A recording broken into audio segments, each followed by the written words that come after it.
12 ஆண்டுகளுக்கு பிறகு சித்திரை முழுநிலவு பெருவிழாவை நடத்த பாமக திட்டமிட்டிருப்பதாக தகவலானது வெளியாகியுள்ளது. பாமக மற்றும் வன்னியர் சங்கம் இந்த முடிவை எடுத்திருப்பதாக தகவலானது கிடைத்திருக்கிறது. சித்திரை முழுநிலவு பெருவிழாவின் போது முன்னதாக கலவரம் ஏற்பட்ட காரணத்தினால் தொடர்ந்து அந்த விழாவானது நடத்தப்படாமல் இருந்த நிலையில் தற்போது மீண்டும் 12 ஆண்டுகளுக்கு பிறகு சித்திரை முழுநிலவு பெருவிழாவை நடத்த பாமக திட்டமிட்டிருப்பதாக தகவல் வெளியாகி இருக்கிறது.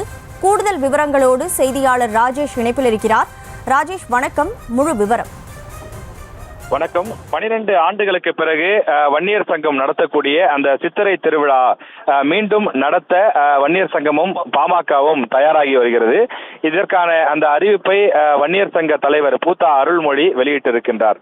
கடந்த சில ஆண்டுகளாக இந்த வன்னியர் சங்கத்தினுடைய சார்பில் நடைபெறக்கூடிய மாமல்லபுரத்தில் வருடம் நடக்கக்கூடிய சித்திரை முழு நிலவு பெருவிழா நடைபெறாமல் இருந்து வந்தது. காரணம், 2012 வரை நடைபெற்று வந்த நிலையில் 2012 அந்த திருவிழா, அந்த மாநாடானது நடைபெற்று அந்த இளைஞர்கள் ஊர் திரும்பும் போது இரு தரப்பினருக்கு இடையே கலவரம் ஏற்பட்டது. அதில் பலருக்கும் அடிதடி ஏற்பட்டு 2 தரப்பிலிருந்தும் மருத்துவமனையிலே அனுமதிக்கப்பட்டார்கள். எனவே அந்த கலவரம் ஏற்பட்ட காரணத்தினால் அடுத்தடுத்த ஆண்டுகளில் காவல்துறையினர் அதற்கு அனுமதி வழங்க மறுத்தார்கள். குறிப்பாக 2013 காவல்துறை அனுமதி கொடுக்கவில்லை. 2014ஆம் ஆண்டு அப்போது நடைபெற்ற அந்த பொது தேர்தலை மனதில் வைத்து அந்த பொது தேர்தலை காரணம் காட்டி அனுமதி என்பது மறுக்கப்பட்டது.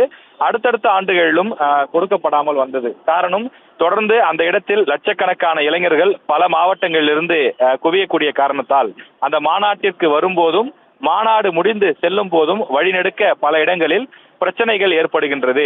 எனவே அதன் காரணமாக இந்த இடத்தில் நாங்கள் அந்த மாநாட்டை நடத்த, சித்திரை பெருவிழாவை நடத்த அனுமதி கொடுக்க மாட்டோம் என்று காவல்துறை தரப்பில் தெரிவிக்கப்பட்டு வந்தது. இதனை எதிர்த்து வன்னியர் சங்கம் தரப்பிலும் பாமகவில் இருந்தும் நிர்வாகிகள் நீதிமன்றத்தை நாடியிருந்தார்கள். ஆனால் நீதிமன்றத்திலும் சாதகமான அந்த அம்சங்கள் கிடைக்கப்படாத காரணத்தால் 12 ஆண்டுகளாக இந்த சித்திரை திருவிழா நடைபெறாமலே இருந்து வந்தது. இந்த நிலையில் மீண்டும் சித்திரை திருவிழாவை நடத்தவும் அந்த வன்னியர் இளைஞர்களை ஒருங்கிணைக்கவும் அந்த வன்னியர் சங்கம் முடிவு செய்திருக்கின்றது.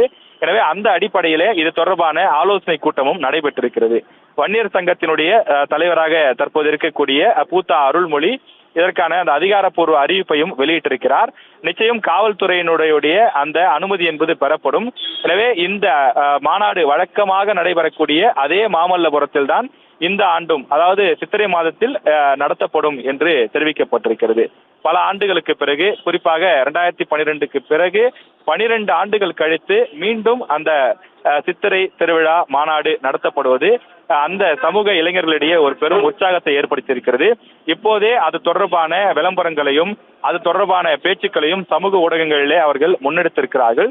பூத்தா அருள்மொழி வெளியிட்டிருக்கக்கூடிய அந்த அறிவிப்பையும் சிறு காணொலியாக நறுக்கி பல இளைஞர்கள் தங்களுடைய சமூக வலைதளங்களில் அவர்கள் பதிவிட்டு வருவதையும் பார்க்க முடிகின்றது. மீண்டும் இந்த மாநாடு ஒருவேளை நடத்தப்பட்டால் ஆயிரக்கணக்கான காவலர்கள் குவிக்கப்படுவார்கள், பலத்த பாதுகாப்பு போடப்படும் எனவும் சொல்லப்படுகிறது. முழு விவரங்களுக்கு நன்றி ராஜேஷ்.